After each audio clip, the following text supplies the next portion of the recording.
Yıkılasın şu koskoca yalan dünyada.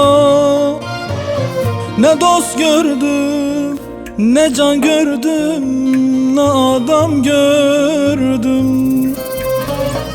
Diri derin gömdüler sanki mezara. Mahkum ettiler beni kör karanlığa. Dost dedim yalan çıktım, yüreğim darda.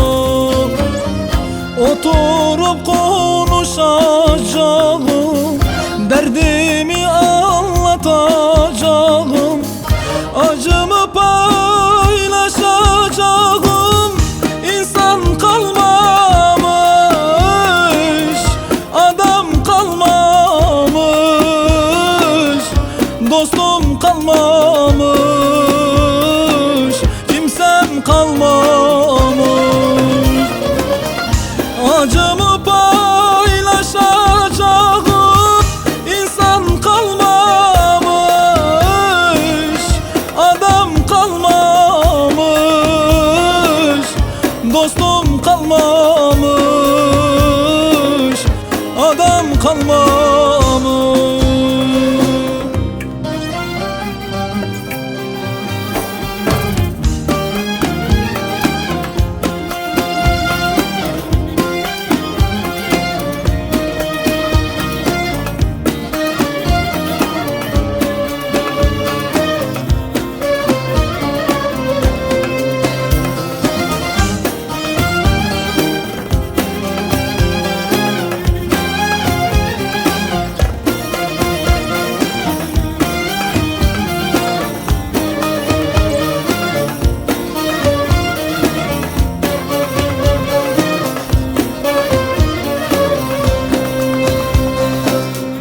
Aldandım, inandım bir kez sakta yüzlere.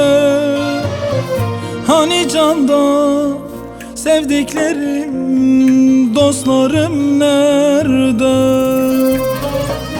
Elbet geçer, cezam biter, iyileşir yaram. Beni sırtımdan vuranlar bitmedi dava. Bu da benim imtihanım, geçecek zaman. Oturup konuşacağım, derdimi anlatacağım, acımı paylaşacağım. İnsan kalmamış, adam kalmamış,